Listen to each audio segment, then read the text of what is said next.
Olá! Hoje a gente vai mergulhar num conceito jurídico que é, sem exagero, a espinha dorsal de qualquer democracia estável, a unidade da Constituição. E para começar, que tal um desafio? Uma pergunta que parece dar um nó na cabeça. O que acontece quando a Constituição, o nosso livro de regras máximo, parece dizer uma coisa e o seu oposto ao mesmo tempo? Para a gente desembolar esse mistério, nosso caminho vai ser este aqui. Primeiro, a gente vai entender o problema, depois vamos ver a solução e como ela funciona na prática, no dia a dia.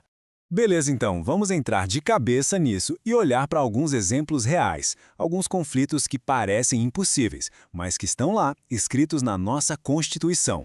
Olha só esse caso. De um lado, a Constituição diz que o direito de propriedade é garantido, ponto. Mas, logo depois, ela também diz que toda propriedade precisa cumprir uma função social. E aí, esse direito é absoluto ou não? Como é que se equilibra o interesse individual com o da coletividade?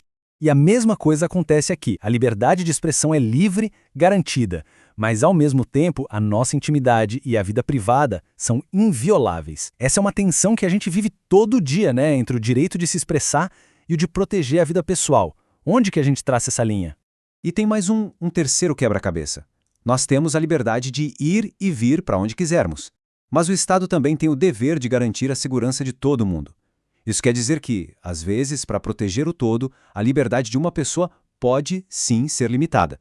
Certo. Então, como é que se resolve tudo isso sem que o sistema vire uma bagunça completa? Bom, vamos agora para a chave que destrava esse mistério todo. Uma ideia realmente genial.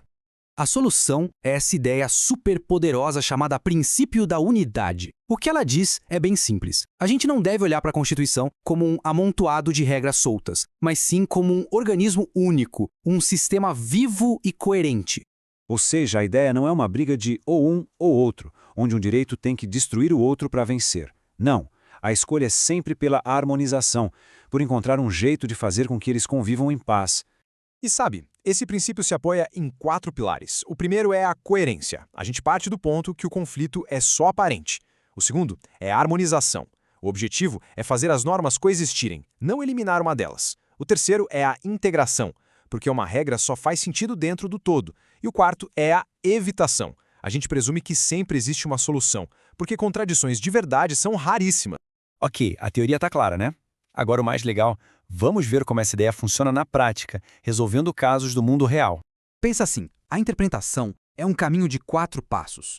Primeiro, se identifica a regra e o que ela parece dizer de cara. Depois, se analisa como ela se conecta com todas as outras, como peças de um quebra-cabeça gigante. E no final, o significado dela é ajustado para que ela se encaixe perfeitamente no sistema todo.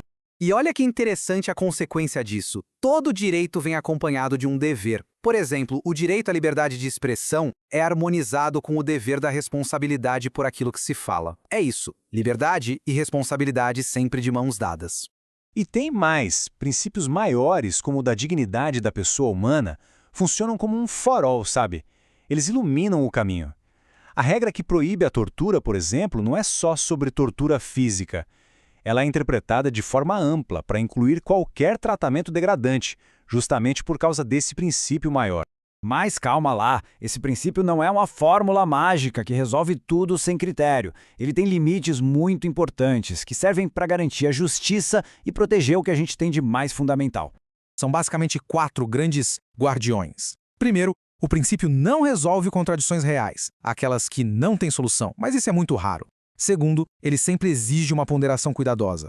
Terceiro, ele respeita uma hierarquia que já existe na Constituição.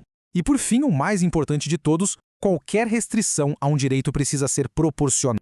Essa tal de ponderação é a arte do equilíbrio. O lance não é declarar um vencedor e um perdedor, é fazer pequenos ajustes nos dois lados, de forma que ambos possam existir juntos naquela situação específica. O foco é sempre a coexistência. Em situações extremas, a própria Constituição já nos dá umas dicas dessa hierarquia. Pensa bem, o direito à vida é a condição para existir qualquer outro direito, certo? Então, é natural que ele tenha prioridade sobre um direito de propriedade, por exemplo. E por fim, tem o teste de fogo. Qualquer limitação a um direito tem que passar por um teste super rigoroso de 3 perguntas. A medida é adequada para o que se quer alcançar, ela é realmente necessária, ou seja, o jeito menos prejudicial de fazer isso, e, por último, o benefício que ela traz é maior que o prejuízo que ela causa, isso é a proporcionalidade na veia. No fim, o ponto central é exatamente este. Sem essa ideia de unidade, a Constituição seria só um monte de regras confusas. Com a unidade, ela se transforma num sistema vivo, inteligente, onde os direitos conseguem coexistir em harmonia. É isso que garante que o sistema todo funcione de um jeito lógico e integrado. As contradições que pareciam um problema viram, na verdade, uma oportunidade para a gente encontrar o equilíbrio. E isso é a base de uma sociedade justa. Então, para a gente guardar a essência de tudo isso, é só pensar nesses 4 pilares interligados.